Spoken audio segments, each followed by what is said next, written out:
اترددت كتير قبل ما اطلع اتكلم في موضوع كوكو اند اس ده بالذات، والناس كلها قالت لي ازاي انت المفروض عملت فيديو وطلعت ترند بيه، ولا انت عشان كنت شغال معاهم وسبت الشغل؟ لا لا لا، مش كده خالص خالص. كوكو هيفضل طول عمره اخ، وسلطان هيفضل طول عمره اخ. مش هو ده السبب في الصمت المرة دي. الصمت المرة دي كان يمكن بسبب ان كان المرة دي في حكم قضائي، في حكم طلع من المحكمة وكان لازم نحترمه كلنا.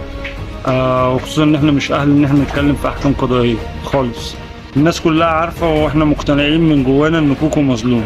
ممكن يكون في غلط حصل في اجراءات التقاضي، ممكن يكون المحامين برضو ما عرفوش يظبطوا اوراقهم كويس او عشان يطلعوا يثبتوا براءه المتهم كوكو، او في حاجات كتير حصلت احنا ما نعرفهاش برضو ما نقدرش نتكلم فيها، وتفاصيل ما نقدرش نتكلم فيها. بس انا النهارده طالع الفيديو عشان حاجه واحده بس: الناس اللي حوالين كوكو.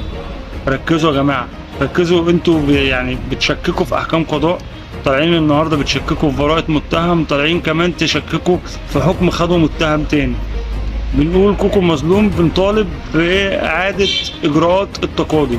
ويا ريت يا ريت يا ريت كلنا نلتزم الصمت، وانا اولكم، ونخلي الساده المحامين. الساده المحامين فين؟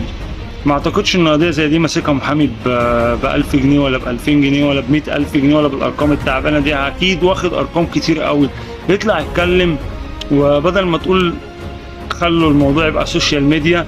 طب مين طالع يتكلم في السوشيال ميديا؟ معلش، مع احترامي لكل اخواتي طبعا، الناس اللي انا اشتغلت معاها ايام ما كنت شغال مع كوكو قبل ما اسيب كوكو. كلكم اخواتي وكلكم محترمين وعلى عيني وعلى راسي. اغلبكم يعني مش ناس متعلمه، اغلبكم مش ناس ممكن تقع منك كلمه تضره اكتر ما تنفعه. فيعني طالب من الناس كلها التزام الصمت، التزام الصمت بعد اذنكم. يا اما لو هنتكلم يعني على الاقل خد الكلام من المحامي، خلي المحامي يقول لك انت طالع تقول ايه، لان الطرف التاني ابتدى يتكلم وعارف هو بيقول ايه كويس. فكده هنخلي الموضوع حرب. كوكو مظلوم، فبعد اذنكم بعد اذنكم نقطة نظام، خلونا نتكلم بالعقل، وخلونا نطلع نقول كلام يتم من خلاله فعلا اعادة اجراء التقاضي، وربنا يفك زنقتك ان شاء الله ويفك ضيقة كل مظلوم.